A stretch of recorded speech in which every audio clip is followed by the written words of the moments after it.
নমস্কার।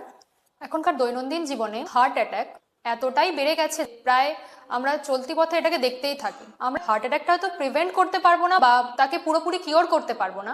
প্রাথমিক চিকিৎসা হিসেবে আমরা কিছু জিনিস শিখে রাখতে পারি। আমরা দৈনন্দিন জীবনে সেটাকে ব্যবহার করলে আমরা এই হার্ট অ্যাটাকের মৃত্যুর হারটাকে কমাতে পারবো এবং সেই পেশেন্টকে কিছুটা সময় দিতে পারবো যাতে তাকে আমরা একটা ভালো কার্ডিওলজিস্টের কাছে নিয়ে পৌঁছে দিতে পারি। সেই প্রসেসটাই হচ্ছে CPR, cardio pulmonary resuscitation. Cardio means heart, pulmonary means lungs and resuscitation mean restart.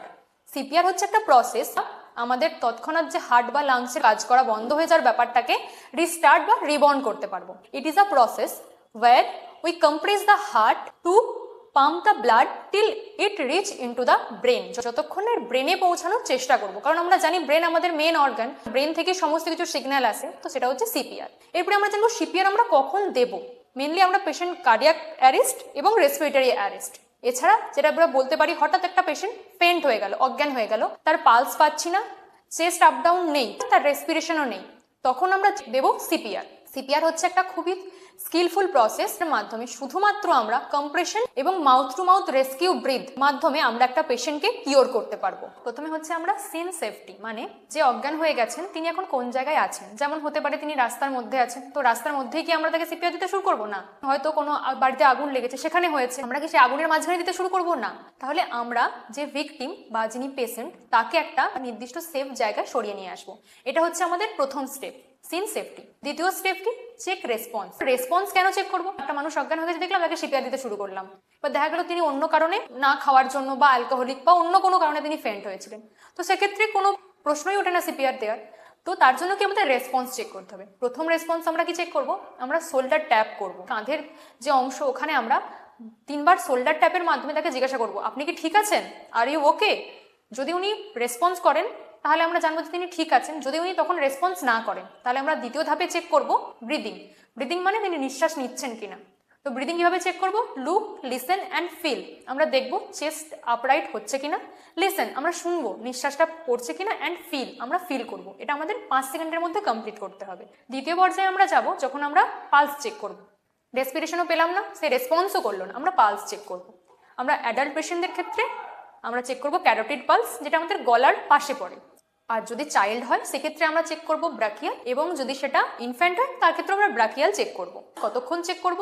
10 second check করব, মানে 5 সেকেন্ডের কম নয়, 10 সেকেন্ডের বেশি নয়। আমরা 1001, 1002 এরকম ভাবে কাউন্ট করে, যদি ঘড়ি না থাকে তাহলে 1001, 1002 কাউন্ট করে আমরা 5 সেকেন্ড পালস চেক করলাম। পালস চেক করার পর আমরা দেখলাম যে না, পালসও পাওয়া যাচ্ছে না, তখন স্টার্ট করব চেস্ট কম্প্রেশন, মেন স্টেপ। আমরা যদি একটা অ্যাডাল্ট পেশেন্ট হয়, সে একটা অ্যাডাল্ট পেশেন্টের ক্ষেত্রে তার যে জিফয়েড স্টার্নাম সেখান থেকে 2-3 আঙ্গুল উপরে আমরা প্রথমে আমাদের non dominant hand, thereafter dominant hand দিয়ে ঠিক 90 ডিগ্রি অ্যাঙ্গেলে পেশেন্টের পাশে বসে হাতটাকে স্ট্রেট রেখে 30টা কম্প্রেশন দেব। যদি এটা চিলড্রেন হয় একটা হাত ইউজ করব, দুটো হাত করব না। আর যদি সেটা নিউবর্ন হয়, মানে একদম সদ্যজাত শিশু হয়, লেফট সাইডে জাস্ট নিপিলের নিচে একটা থাম্ব বা দুটো ফিঙ্গার দিয়ে কম্প্রেশন দেব। এবং চিলড্রেনদের ক্ষেত্রে কি হবে? 30:2, মানে 30টা কম্প্রেশন, দুটো রেস্কিউ ব্রিথ। যদি দুজন রেস্কিউয়ার থাকে, মানে আপনার সঙ্গে একজন হেল্পিং হ্যান্ড থাকে, সেক্ষেত্রে 15:2। আর চিলড্রেনদের ক্ষেত্রে বা নিউবর্নের ক্ষেত্রে আমরা কি করবো? 3:1। এরপরে আমরা চলে যাব রেস্কিউ ব্রিথ, মানে আমাদেরকে mouth to mouth rescue breath দিতে হবে। একটা প্রসেস থাকে হেড টিল চিন লিফট, মানে আমাদের যে থুতনি সেটাকে উপর দিয়ে তুলে নাকটাকে পিঞ্চ করে, মানে নাকটাকে চেপে ধরে আমরা mouth to mouth rescue breath দেবো 2 বার। এবং এখানেও আমাদেরকে দেখতে হবে চেস্ট আপরাইট করছে কিনা, মানে চেস্ট লাংসটা আমরা যে হাওয়া দিচ্ছি সেটা লাংসে যাচ্ছে কিনা, চেস্ট আপরাইট করছে কিনা। বাচ্চাদের ক্ষেত্রে বা নিউবর্নের ক্ষেত্রে আমরা সেটাই করবো, বাট এটাতে হয়ে যায় কি, আমরা নোজ টু মাউথ দেবো, মানে নিউবর্নের নোজে আমরা এয়ার দেবো, এয়ার দিয়ে দেখবো যে লাংসে পৌঁছাচ্ছে কিনা। এটা হচ্ছে মেনলি সিপিআর।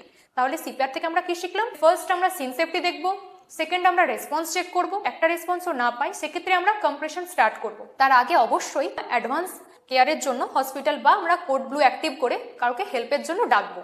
তারপরে আমরা সিপিআর স্টার্ট করব। সেখানে অ্যাডাল্টের জন্য 30টা কম্প্রেশন, দুটো রেস্কিউ ব্রিথ, চিলড্রেনদের জন্য 30টা কম্প্রেশন, দুটো রেস্কিউ ব্রিথ। যদি আরেকজন হেল্পিং হ্যান্ড থাকেন সেক্ষেত্রে 15:2, সদ্যজাত শিশুর ক্ষেত্রে সেটা 3:1। এভাবেই আমরা চেক করব এবং সিপিআর দেব।